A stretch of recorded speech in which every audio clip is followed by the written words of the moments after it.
عليهم أأنذرتهم أم لم تنذرهم لا يؤمنون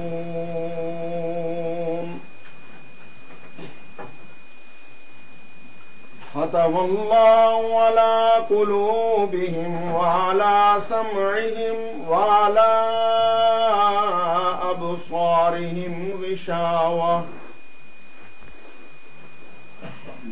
وَلَهُمْ عَذَابٌ عَظِيمٌ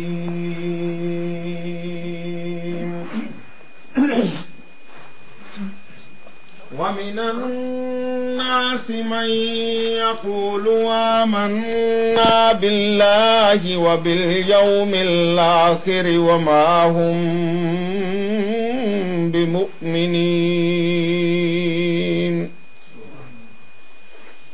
يخادعون الله والذين آمنوا وما يخدعون إلا أنفسهم وما يشعرون في قلوبهم مرض فزادهم الله مرضا ولهم عذاب أليم بما كانوا يكذبون صدق اللہ مولانا العظیم۔